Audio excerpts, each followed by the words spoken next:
Actualidad Radio. La información nunca sonó tan bien. Adelantando en conjunto con los Estados Unidos en varios países, y sucedió durante el pasado fin de semana en Venezuela, que básicamente destruyeron el área donde se encontraba el líder del Tren de Aragua. Después, durante el fin de semana, el secretario de la Defensa, que hablaba en los programas dominicales, en uno de ellos en el DCBS, explicaba que eso es parte de esas operaciones que van a continuar y que de hecho lo diferente en esta ocasión es que es en coordinación con los países. Claro, como está la situación de la presidencia interina, que está cooperando y que está haciendo básicamente lo que dice Estados Unidos, pero que además esto se ha estado llevando a cabo en Ecuador y también se contempla que pueda continuar en otras partes. Pero vamos a concentrarnos en Venezuela y de lo que está pasando en Venezuela. Vamos a saludar a nuestro invitado para que él nos haga ese análisis. Se trata de Phil Gonzón, esa analista de Senior de International Crisis Group para la región andina y especialista en la situación política de Venezuela. ¿Cómo estás, Phil? ¿Cómo te ha ido? Muy buenos días. Gracias por atendernos. Muy bien, Jolie, gracias. ¿Y tú? Bien, bien, bien. ¿Ya estás todo tranquilo? ¿Estás todo bien? ¿Estás en un mundial como nosotros o no tanto? Bueno, Venezuela, tú sabes, No está. Sí. no logró llegar al mundial, entonces no estamos tan así. Pero sí, claro, por supuesto, Bueno, muchos venezolanos pero está Estados siguen Unidos. otros equipos, sea Brasil, sea España, Y está Estados Unidos para ti también, ¿no? también. Bueno, hablemos un poco de esto, de estas operaciones y de lo que implica. Básicamente van, como dirían en los españoles, a por el Tren de Aragua, ¿no? Sí, bueno, yo creo que lo primero que habría que decir Uh-huh. es que solo tenemos lo que han dicho los dos gobiernos, ¿no? Okay. No tenemos evidencias realmente independientes de qué es lo que está pasando exactamente en la zona. O sea, se están acumulando, digamos, algunos testimonios de la gente, pero por ejemplo, no sabemos con certeza, no hay pruebas incontrovertibles de que efectivamente el llamado niño guerrero haya muerto en ese ataque. Se supone que sí, pero no sabemos con certeza. Y esas operaciones continúan. ¿Qué más se sabe entonces en relación a, porque hablaba cuando el secretario explicaba un poco más de lo que es la estrategia? ¿Cómo se puede visualizar eso, además de lo que ocurrió con este operativo ahí en Venezuela? Yo creo que hay dos dimensiones principales. O sea, una es Uh-huh. la dimensión nacional, que es lo que significa esto en Venezuela, pero evidentemente, como tú decías, o sea, esto se enmarca en una visión, una estrategia bastante novedosa de parte de Estados Unidos en toda la región. O sea, por lo menos en la región norte de América Latina, en lo que es la cuenca del Caribe, un poquito más allá, Ecuador, mencionaste Ecuador. Pero aquí en Venezuela tenemos, claro, la situación particular de la intervención militar norteamericana del 3 de enero, que convirtió al gobierno venezolano un poco en su mandadero, ¿no? O sea, es difícil que Delcy Rodríguez le diga no, si Estados Unidos dice, bueno, colaboran con nosotros si vamos contra el 3 de enero. Eh, Así que no sabemos exactamente de quién tuvo la idea, probablemente Estados Unidos. ¿Fue la invitación espontánea o fue una orden desde Washington? Pero el marco principal regional de esto, es decir, lo que sucede en el sureste de Venezuela, Uh-huh. es que es una zona minera con unos depósitos de oro extremadamente importantes, o sea, de importancia mundial, pero también otros minerales estratégicos apetecidos por Estados Unidos. Y parte de esto tiene que ver con la necesidad de asegurar la zona que está absolutamente plagada de grupos armados de diferentes tipos, sean guerrilleros colombianos, bandas criminales, elementos incluso de los propios cuerpos uniformados venezolanos que han dominado este negocio de la minería en el estado Bolívar y también Amazonas, que está al lado. Y obviamente sí, de lo que se trata es de invitar a capital norteamericano, a empresas mineras internacionales a volver a la región, tiene que haber seguridad física. Y esa es la gran pregunta, porque hasta qué punto, claro, este ataque ha sido muy espectacular, pero es muy diferente eh, un, un ataque puntual a la posibilidad de recuperar control territorial en toda la zona. Eso va a ser muchísimo más complicado. Claro, ahora, en este caso del Tren de Aragua, esta organización que está catalogada incluso como terrorista por parte de los Estados Unidos, o sea, desde el punto de vista organizacional, cuando cortan una cabeza, ¿ellos tienen ya algo como de sucesión o eso? O es un poco más desorganizado eso? ¿Qué se sabe en ese sentido?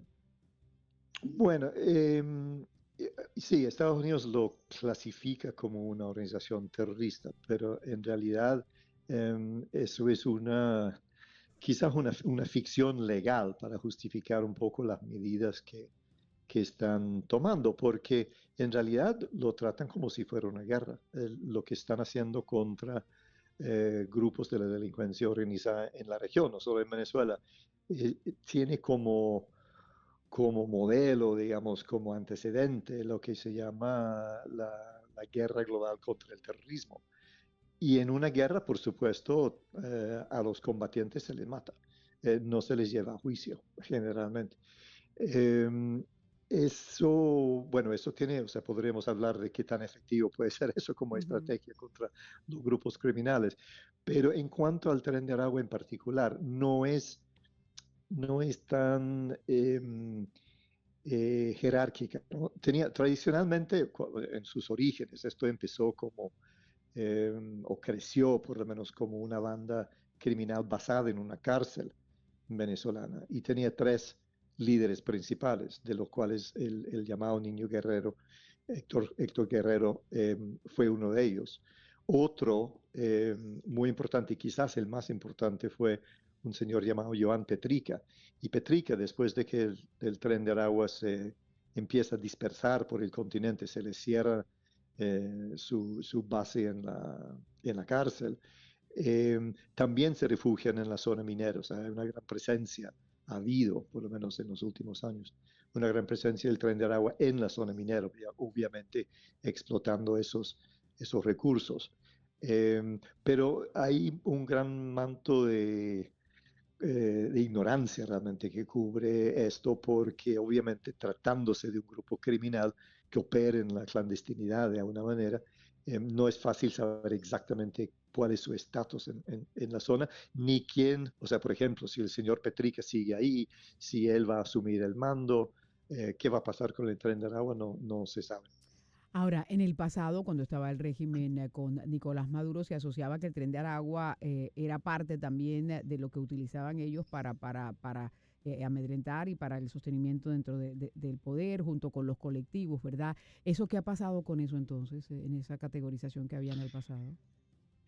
Sí, hay que distinguir entre lo que son los colectivos que efectivamente fueron creados por el gobierno y han actuado un poco como un brazo armado no uniformado del Estado para control político y social dentro del territorio venezolano.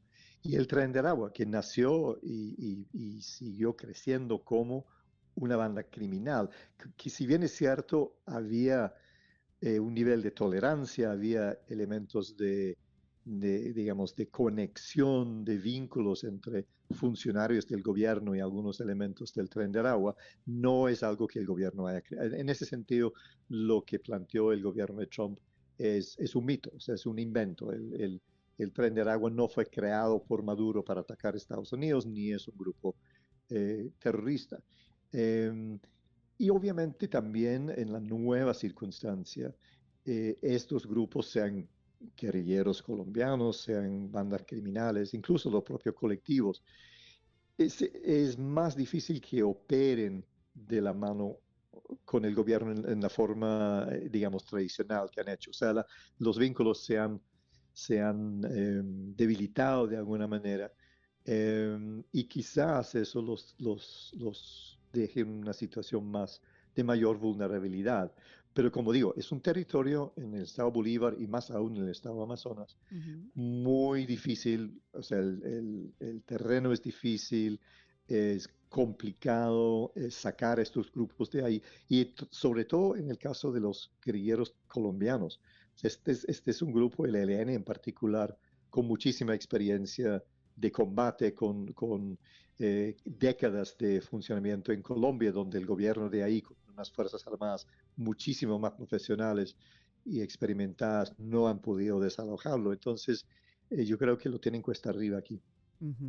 Ahora, hablemos un poco más de lo que es ahora la administración como tal del gobierno interino, de lo que ha estado sucediendo, ¿no? Los viajes que ha hecho Delcy Rodríguez, la invitación que había hecho María Corina para reunirse, pero ya el propio Diosdado había dicho que no. ¿Qué es lo que ha estado pasando en lo que es la parte del Ejecutivo y de lo que pueda potencialmente continuar, ¿no? Con las fases que había planteado Estados Unidos que se iban a aplicar en Venezuela? Sí, Marco Rubio, el secretario de Estado, habló de tres fases, de una fase de recuperación o de estabilización, dicho, económica, luego de recuperación y una fase eventual de transición política. La verdad es que sí ha habido muchos cambios en materia económica, pero en realidad, como hemos comentado antes, esos cambios no se han traducido en mayor bienestar para la población todavía. Y hay muchas dudas, ¿no?, acerca de la manera como Estados Unidos está llevando a cabo esta transformación económica. Dudas que son difíciles de despejar porque lo manejan con mucha opacidad. En cuanto a los avances en materia de transición política, realmente son escasos o nulos. María Corina sigue afuera, por supuesto. Parece que Washington no quiere todavía que regrese. El gobierno aquí está negado a hablar con ella. La considera una terrorista, digamos, hablando de terrorismo. El gobierno piensa que María Machado y la gente que está con ella prácticamente son un grupo terrorista que han tratado de derrocar al gobierno con ayuda externa. Entonces, a pesar de que sí ha hablado, María Corina ha hablado, la plataforma unitaria, de la posibilidad de una negociación con el gobierno, eso realmente en el corto, quizás incluso mediano plazo, no está planteado todavía. Ujú. Ahora, y en lo que tiene que ver con el helicoides, sí, finalmente está cerrado, lo van a cerrar, la liberación de los presos políticos y lo que ha pasado ahora con el exequivo, ¿no? Porque dice Delcy Rodríguez que no van a acoger el fallo en caso de que sea adverso a Venezuela. Sí, bueno, en cuanto a los equipos, sí, la situación sigue igual. Es decir, el caso está con el Tribunal Internacional de Justicia, con la Corte Internacional de Justicia, mejor dicho, que se supone que va a emitir un fallo, no se sabe cuándo, pero ciertamente podemos tener que esperar meses, quizá el año que viene, no se sabe con certeza. Y bueno, el gobierno sí dice que no va a acatar el fallo, pero sobre todo en las circunstancias de una, no exactamente una ocupación militar por parte de Estados Unidos, pero por lo menos, digamos, una ocupación un poco virtual, digamos, desde lejos. El gobierno de aquí no está en condiciones realmente de llevar a cabo ninguna acción contra Guyana por ese reclamo territorial. Y lo otro que me preguntaste, los presos políticos, ¿no? Las cifras más recientes que ha dado Foro Penal, la ONG que se especializa en el caso de los presos políticos, ellos dicen que casi 900 presos han sido excarcelados. Quedarán supuestamente, según o sea, los estimados más confiables, hablan de más de 400 presos políticos todavía que siguen en la cárcel. Es decir, los estimados anteriores a la intervención de Estados Unidos el 3 de enero subestimaban, ¿no?, el número de presos políticos. Y ese proceso sigue lentamente. Sí, el famoso, la cárcel, el helicoide, que ha sido la cárcel emblemática de la represión, de la tortura en Venezuela. Esto sí, parece que los presos que estaban ahí han sido trasladados a otras cárceles, pero no necesariamente liberados. Mm, muy bien. Pues ahí está un poco el panorama de lo que está pasando por Venezuela. ¿Quieres agregar algo más, Phil? No, bueno, solo la preocupación de que pasan los meses, ¿no? Ujú. Y en vez de avanzar en algunos sentidos, vamos para atrás. La inflación sigue igual o peor que antes. La moneda nacional, el bolívar, sigue perdiendo terreno. La vida de la gente, digamos, que tiene que ir semanalmente al mercado, sigue igual o peor de dura. Los precios, por ejemplo, del transporte urbano han subido significativamente, con todo lo que eso implica. Y por supuesto, el salario mínimo sigue en los mismos niveles de miseria. Y mientras tanto, Estados Unidos parece más interesado en hacer negocios, ¿no? Para los amigos de Trump y los amigos del gobierno, que realmente producir una transición política o una economía que lleve prosperidad a la mayoría de los venezolanos. Muy bien, pues seguiremos monitoreando y conversando y analizando todos estos temas. Phil, muchas gracias por estar aquí con nosotros. Gracias a ti. Buen día. Actualidad Radio. La información nunca sonó tan bien.